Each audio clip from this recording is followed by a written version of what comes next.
안녕하세요. 연락 문제로 시댁에서 다들 왜 그렇게도 왈가왈부하는지 너무 화가 나고 답답해서 이렇게 글을 씁니다. 정말 연락 때문에 스트레스를 많이 받았습니다. 아직은 1년 좀 지난 신혼이고요. 초반에 일주일에 한 번씩 안부 전화를 드렸는데 5일만 지나도 통 연락이 없다. 연락이 없다. 그렇게 바쁘다며 우는 소리를 하시더라고요. 처음에는 뭔 소린가 했습니다. 5일 전에 분명히 소리를 들어놓고 오랜만이다, 통 연락이 없다 하시니 기억 상실이신 건가 하는 생각까지 했을 정도니까요. 그 후에는 분위기를 눈치채고 바빴다는 대답으로 일관을 했습니다. 하지만 정작 남편은 자기 집에 2주에서 한 달에 한 번 연락할까 말까 할 정도입니다. 알고 보니 시어머니는 일주일에 한 번 연락드리는 친구도 별로 없더라고요. 이렇게 연락에 집착하실 줄 알았다면 저도 철저하게 했을 텐데 미처 몰랐죠. 제가 처음으로 돌아간다면 그렇게 안 했을 테지만 처음에 그렇게 했기에 좀 후회하면서 어느 정도는 지킵니다. 뭐 통화라도 기분 좋은 내용이면 먼저 기분 좋게라도 하겠습니다. 하지만 시어머니 항상 전화 첫마디가 뭔 줄 아세요? 창 내리감 목소리로 시작을 하십니다. 첫째, 바빴니? 통 연락이 없어서. 너 그 전화 바꿔야지, 못 쓰겠다. 전화도 잘 못 보고. 아니, 고장난 거 아니냐? 급한 일이면 어떡하려고 지금 하니? 물론 급한 일도 아니었고 급한 일이면 남편한테 하면 되는 거잖아요. 바빠서 부재중 보고 2-3시간 텀 있다가 전화를 하면 받자마자 툴툴 대십니다. 목소리 쫙 깔면서요. 급한 일이면 어쩌려고 그러냐고, 바쁘냐 블라블라. 저는 이런 상황들이 너무 불쾌하고 싫더라고요.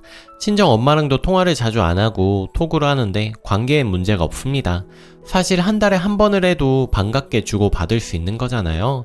일주일에 한 번씩 통화하는데 왜 저런 소리를 들어야 하는지 모르겠습니다. 그렇다 보니 통화만 하려고 하면 늘 스트레스고 기분이 좋지 않습니다. 통화하려고 마음먹은 순간부터 체한 기분입니다. 며칠 전 시아버지가 수술을 하시게 되었어요. 그리고 일주일가량 입원을 하셨습니다. 수술 전 입원 잘하셨나 잘 받으시라고 두 분께 전화를 드렸습니다. 이것도 시아버지께만 하려다가 시어머니 성격 아니까 일부러 스트레스 받으며 두 분에게 다 전화를 드렸습니다. 어머님, 아버님 간호하신다고 힘드시죠? 간호하는 사람도 밥 잘 못 챙겨 먹던데 식사는 하고 계세요? 제가 퇴근하고 병원에 들려서 어머님 밥 사드리러 갈게요. 말씀도 드렸어요. 그랬더니 본인이 싫다고 하셨습니다. 수술 받은 날도 수술을 잘 받으셨나 다행이다 힘내셔라 전화를 했고요. 일주일 동안 2번 했으면 충분한 거 아닌가요? 주말에는 저도 따로 드리지 않았습니다. 사실 몸이 별로 안 좋았고요. 남편이 퇴원을 돕겠다고 본인이 3-4통 하더라고요. 수술 전 검사 때도 검사 전날 통화를 했고 검사 일주일 후 결과가 나온다고 해서 전화를 거니 알고 보니 결과가 하루 전에 나왔더라고요. 어제 결과 나왔는데 아들 며느리 아무도 연락 없다고 또 툴툴 대더라고요. 그럼 저는 또 후련해지고 머쓱하잖아요. 그러다가 오늘 제가 확진을 받았습니다. 목이 너무 아프고 전화하지 않고 메시지로 퇴원 잘하셨어요. 저는 확진이래요. 어머니도 조심하셔요. 몸 추스르고 연락드릴게요 하고 간단히 쪽지를 보내니 전화가 오더라고요. 제가 아파서 예민해서 그런지 기분이 상하는데 객관적으로 봐주세요. 전화 오자마자 많이 아프냐? 어디가 아프냐? 묻는 게 아니라 정확히 이 3가지만 얘기만 계속하네요. 첫째, 남편한테 옮기지 않게 조심해라. 둘 중 아픈 사람이 조심해야 된다. 물도 돌아서서 마시고 마스크 쓰고 있어라. 방에 있어라. 아무리 온 국민이 걸린다고 해도 가능하면 안 걸려야 되는 병이다. 옮기지 마라. 그거 후유증 오래 간단다. 아버지는 아픈데 주말에 전화 한 통화 없길래 서운했다. 어떻게 전화 한마디가 없느냐? 어떻게 좋은 소식은 없고 안 좋은 소식 뿐이냐? 뜬금포. 내가 너 대중교통 타고 왔다 갔다 하는 게 찝찝하다고 했다. 제가 장롱이라 운전을 잘 못하거든요. 이전부터 운전 못하는 것에 대해서 못마땅해 하셨습니다. 본인 아들 운전으로 고생시킨다고 자기 자식들은 운전부터 시켰다면서 사돈 어른은 그런 거 안 가르치냐 이상하다는 식으로 말씀을 하셔서 기분 상하는 일도 있었고요. 그리고 어머니가 아버님 간호 때문에 같이 입원하셔서 제가 지난 금요일 어머님 볼일을 집에서 1시간 넘는 지역에 가서 대신 해드렸는데 그 얘긴 쏙 빼시네요. 이번 주 못 가게 생겼다고 하니 거기 못 가서 어떡하느냐. 마스크 쓰고 돌아다니긴 하던데 이 소리를 찌꺼리시네요. 죄송해요. 화가 나서 찌꺼린다고 말이 나오네요. 그리고 뜬금없이 너 눈썹 반영구 했다더니 거기서 온문가 아니냐고? 거긴 1인 가게고 어디서 걸린지는 아무도 모르죠. 참나 아버님 아프신데 제가 전화를 몇 통을 해야 하는 건가요? 전화 한 통화가 와도 정말 기분 나쁘거나 부담 주는 내용뿐이고 전염병 걸렸다니까 남편한테 안 옮겨야 한다는 말은 10번은 더 하고 끊는 시어머니. 남편한테 토시 하나 안 틀리고 전해야 할까요? 남편하고의 사이는 좋습니다. 남편은 저를 생각해주려 노력하지만 자기 엄마한테 부드럽게 말할 줄을 몰라서 싸움이 커질까봐 제가 참는 편입니다. 사실 통화하면서 어이없는 소리 들은 게 한두 번이 아니라 어머님은 좀 이러신 것 같아 하면 남편한테는 착한 시어머니인 척 하는지 땡땡이한테 잘해주라고 위해주라고 하던데 왜? 뭐라고 하셨어? 이래요. 앞으로는 통화 녹음 해놓으려고 하는데 들려주면 저만 별난 사람 미친놈이 될까요? 시어머니 이야기 녹음해서 들려주는 사람 진짜 있겠죠? 후기. 사실 말은 꺼냈지만 녹음 이런 거 안 해봐서 그냥 홧김에 한 말로 넘어가려고 했는데 마지막 통화하고 그새를 못 참고 또 전화를 하시더라고요. 몸도 아픈데 폭발할 것 같아서 녹음 버튼을 누르고 녹음을 했습니다. 내용은 뭐 똑같은 내용이에요. 네가 제대로 듣는 것 같지 않아서 다시 말하는데 남편 옮지 않게 조심하고 집에서도 잘 때도 마스크 껴야 한다. 2개도 낀다더라. 우리 아들은 기관지가 약해서 후유증 노래가. 그리고 그렇게 이야기했으면 시아버지한테라도 전화를 바로 해야지. 너는 왜 이렇게 말을 안 듣니? 하긴 운전 빨리 하라고 했는데도 말 안 들을 때부터 내가 알아봤다. 그러니까 전염병에 걸리지. 사람들 많은데 맨날 다니니까. 정말 듣기도 싫어서 어머님 저 지금 연락을 끊어야 해요 하고 끊어버렸습니다. 그리고 남편한테 전송을 해서 네가 해결하라고 했습니다. 더 말하고 싶지도 않아서요. 그리고 전화번호 차단했고 그 뒤로 전화하셨는지는 모르겠습니다.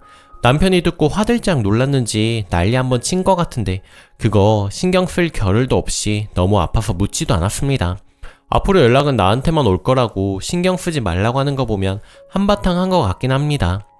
아 정말 연락이 뭐라고 이러는지 차라리 속 시원해요. 그냥 사이 좀 나빠지고 연락 안 하는 게 제 명줄에 도움이 될 것 같습니다. 소중한 의견 정말 감사했습니다. 현명하게 살게요. 댓글. 당연히 남편한테 얘기해야죠. 아픈 사람한테 안 좋은 소식뿐이냐니 그게 할 말인가요? 모든 며느리 탓하는 것도 진짜 듣기 싫으네요. 어머님께 난 가족도 아니라고 난 너무 서운해서 당분간 연락 못한다고 하고 남편한테 알아서 하라고 하고 시어머니 전화 받지도 마세요. 전화 강요도 짜증나는데 아플 때 대하는 거 보니 진짜 나이만 든다고 어른이 아니네요. 그런 사람들 때문에 속상해하지 말고 꼭 남편한테 말하고 남편이 자기 엄마한테 뭐라고 한다 그러면 말리지도 말고 내버려 두세요. 아들이 아내 감싸는 거 알면 조심하는 척이라도 하겠죠. 2번째 사연. 안녕하세요. 시어머니한테 쌓인 거 많은 며느리입니다. 저희 결혼할 때 시어머니한테 받은 거 일절 없는데 꼭 집 한 채 사준 것처럼 저를 빚쟁이처럼 대하시는 분. 저를 많이 괴롭혔던 시어머니 병 간호하느라 병원에서 쫄쫄 굶었을 때에도 그걸 보다 못한 옆 환자 할머니가 저에게 호박죽을 사주셨습니다. 근데 그걸 제가 먹을 수도 없게 빼앗아 드시던 시어머니이셨죠. 그래도 도리는 하고 살았어요. 그놈의 며느리 도리가 뭔지. 때 되면 가전 바꿔드리고 때 되면 용돈 드리고 병원비 같은 거야 당연히 형제들과 십시일반해서 드리고 생신 선물이며 명절 선물이며 안 해간 거 없습니다. 아프시면 배불러서도 매일 간식 사서 병문안 다니고 나름 한다고 했어요. 그런데도 저한테 돌아오는 건 참혹하니 화낼 필요도 없이 그냥 용돈을 안 드려야겠습니다. 정말 호의를 베풀면 호구가 된다는 말이 뼈에 새길 명언이네요. 이번에 생긴 일인데요. 제가 며칠간 독감으로 입원을 했습니다. 그런데 시어머니가 우리 집에 오셨죠. 남들은 시어머니가 아들 밥 해주러 오셨나 보다 하지만 이 이야기하려면 너무 긴데 결론은 그게 아니라 제가 없는 집이니 마음껏 뒤져볼 수 있으니 오신 거죠. 이 기회를 그냥 놓칠 리가 없으시죠. 그동안 겪어온 바 온갖 집안 다 뒤지고 제 가계부며 통장 열어볼 걸 저는 알고 있었습니다. 일전에도 가계부 다 뒤져서 보시더니 우연히 내가 봤는데 너 친정에 돈 다 퍼주더라. 너 신발도 많은데 또 구두 샀더라. 등등 간섭을 어찌나 하시던지 무서울 지경이었죠. 그런 일을 한 번 겪었기 때문에 아는 엄마 집에 다 숨겨놨죠. 그런데 한 가지 반찬이 걱정이 되더군요. 위생적인 부분에서 시어머니랑 잘 맞지 않았거든요. 저는 당연히 반찬을 덜어 먹고 젓가락이 닿은 음식은 다시 먹지 않는데 시어머니는 먹고 남은 거 다 모아서 다시 반찬통에 넣으시거든요. 너무 비위 상하고 싫어요. 그래서 시어머니 오시면 얼른 제가 식탁 다 치워버리기 바쁩니다. 그렇지만 저는 핑계대며 시어머니를 못 오게 하는 것보다 그냥 서로 소통해서 합의점을 찾고 싶었기에 시어머니께 말씀드렸습니다. 어머님, 김치통 반찬통 큰 거 그대로 넣으면 반찬도 금방 상하고 드신 거 합치면 또 금방 상하니 덜어서 드셨으면 좋겠어요. 남은 건 꼭 버려주셨으면 좋겠네요. 제가 저희 집 오셔서 이런 행동하시는 거 한두 번 본 거 아니고 계속 참다 이번에 제가 게장도 새로 담가놓고 장아찌도 힘들게 담가놓고 그래서 좀 신경이 쓰였습니다. 그래서 이야기를 했는데 알았다고 하셨지만 기분이 나빠 보이시더군요. 그래도 반찬 더럽혀지는 것보다는 나으니까 말 잘했다 생각을 했죠. 그리고 퇴원해서 갔는데 제 예상대로 뭘 찾으러 그러셨는지 장롱이며 캐리어까지 전부 뒤져보셨더라고요. 아니 텅텅 비어있는 캐리어는 왜? 진짜 무슨 좀도둑이라도 든 줄 알았네요. 그리고 반찬도 합치는 적이 있고요. 사람은 안 변하는구나 하는 마음에 그냥 그러려니 했습니다. 그러다 며칠 뒤 시어머니가 파김치를 담그셨다고 하길래 용돈이 떨어지셨나 보다 했죠. 자그마한 김치통으로 하나 주시면 저희가 20은 드리고 오거든요. 그냥 김치값이라기보다는 간 김에 용돈 드리는 의미로 드리는 거죠. 그리고 시댁에 갔습니다. 시어머니가 냉장고에서 김치들을 꺼내십니다. 그런데 파김치만 꺼내시는 게 아니라 물김치나 갓김치도 꺼내세요. 아니 이게 무슨 일이지 했죠. 저희 시어머니 김치나 뭐나 잘 안 베푸세요. 항상 친정에서 가져다 먹었죠. 그런데 제가 식탁에 앉아있는데 저랑 눈 하나 안 마주치고 파김치, 물김치, 갓김치 뚜껑을 다 열어서 아까 식사하셨던 숟가락으로 저 보란 듯 떠서 드시고 휘휘 저으시네요. 다분히 의도적이란 건 바보 아니면 다 알죠.